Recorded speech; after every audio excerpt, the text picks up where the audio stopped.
Good evening, everyone, and welcome to the TV6 Digital Desk live stream. My name is Molly Birch, and I'll be taking you through a recap of today's headlines.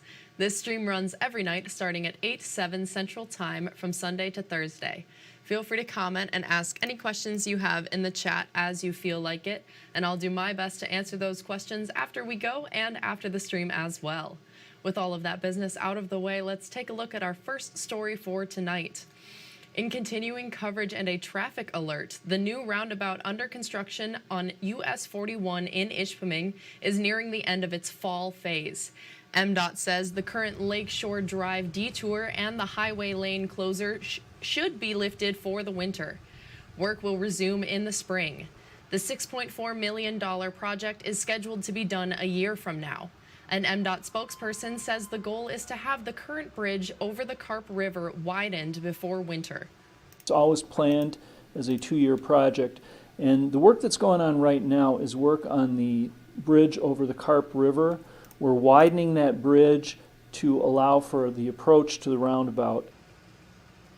MDOT reminds drivers to enter all roundabouts slowly. And the TV6 Canathon is right around the corner, but you can start sending in monetary donations today. The TV6 Canathon has collected items for food pantries across the UP since 1982. Upers have donated nearly 5 million pounds of food to their hungry neighbors. The Canathon officially kicks off November 1st. All you have to do is bring non-perishable food items to participating locations. You can also donate virtually on tv6canathon.com. New this year, you can text in donations by texting Canathon to 44321. Monetary donations mean a lot to the pantries. They help kind of fill in the gaps.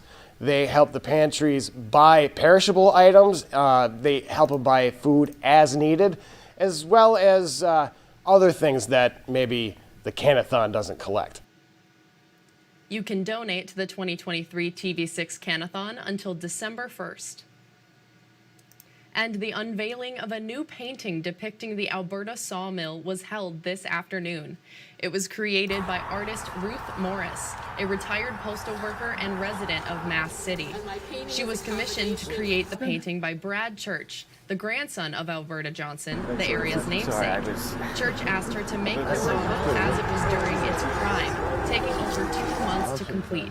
She added some additional details to it, including a Ford 1934 BB pickup truck and the area's name added to the building. If the mill isn't restored and it's torn down, it will be a very private but accurate, for the most part, blend of history that we can still see. A subcommittee of the Baraga Historical Society is working to raise funds to preserve the sawmill. According to Morris, this committee is working on making prints and postcards of the painting as a way of doing this. And happening now, Marquette Mountain's pre-season pass discounts are still available for purchase. Until November 15th, an adult season pass will cost $386. Then it will go up by 15% on November 16th. Marquette Mountain's general manager says sales are similar to last year. The resort adds that if you purchase a pre-season ticket and ski about 5 times, the ticket will pay for itself. Anyone who visits the Hill will see many returning events this winter. Back to us, we'll have the high school regional race here in February, so that's awesome to get the high school regionals coming back this way and being able to ski our great terrain. To purchase a preseason pass before November 15th, you can visit uppermichigansource.com or the TV6 and Fox UP mobile news app. And Saturday is National Snowmobile Day, and the Forsyth Township Snowmobile and ATV Club is inviting you to celebrate. The club will host its second National Snowmobile Day event. There will be vendors and family-friendly activities. You can shop for gear while checking out antique snowmobile displays. A National Snow Club Day organizer says this shows how they keep snowmobilers safe. Our club also teaches free snowmobile classes and free safety classes for kids. So, I mean, it's important to get your children here, see what it's all about, sign up for our safety classes. The celebration is Saturday from 11 in the morning to 4 in the afternoon at the Forsyth Township Snowmobile and ATV Club. It's a free event and anyone is welcome to attend. And Northern Michigan University invited high school students from around the UP to come see the Clinical Sciences Department. The goal, to inspire young students to enter the healthcare field. TV6's Michael Sobek shows us how organizers hope today's event will ultimately help boost a professional field seeing a critical need. High school students across the Upper Peninsula had the opportunity today to come in and visit Northern's Clinical Sciences laboratories and see what they have to offer. Students were bused to Northern Michigan University to explore programs on campus like radiology and surgical technology, and to consider futures in the clinical healthcare field. Current NMU radiology student Sarah Iola says her biggest recommendation for incoming students is to job shadow before selecting their program. I recommend job shadowing so much. That's how I got introduced to the program. That's how I learned about my interest in this. I think definitely job shadowing and maybe slightly researching what your big interests are. High school students also had the chance to try technology in each department. Current clinical science students say it's an example of the hands-on learning the program includes, like working on site at the hospital. Radiology student Paige Wahanowitz says she is looking forward to seeing new faces enter the program. I'm looking forward to everything. I'm looking forward to seeing the program grow. It's a very close group. We all get super close together. We all learn so much. We see so much, and it's all awesome. But NMU School of Clinical Science Associate Dean Sean Tennell says events like these go beyond student enrollment.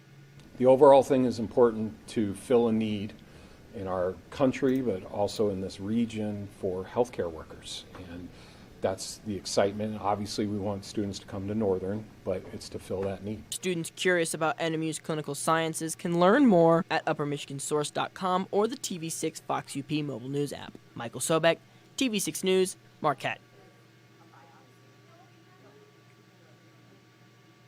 Thank you, Michael. And finally tonight, this weekend, the Upper Peninsula Animal Welfare Shelter in Sands Township aims to help cats find their forever haunts. It's their Meowloween special. During the adoption event, all cats 6 months and older have an adoption fee of $13. This rate includes spay and neuter, as well as vaccines and a microchip. UPAWS says no appointments are needed to adopt, and events like these help when the shelter gets an influx of animals. We just got a lot of cats in all at one time, so they're wonderful, and like I have always said, they don't ask to be here. So it is our job to find homes for them, and what better time than fall and winter? Get a cat, cuddle on the couch. The Meowloween special starts Friday and ends Saturday from 11 in the morning until 4 in the afternoon, both days. And that's all the stories we have for you tonight. Be sure to tune in tomorrow night, where I'll be here in the same place at the same time. That's 8/7 Central Time with a recap of tomorrow's headlines. You can catch us streaming on Facebook or YouTube, whichever platform you prefer. If you have a story idea you think we should report on, feel free to contact us at any time. These are a few easy ways to get a hold of both myself and others in the newsroom. And again, you can contact us at any time. We would love to hear from you with your story ideas. Thank you all again for joining me live at the TV6 Digital Desk. Have a great rest of your night.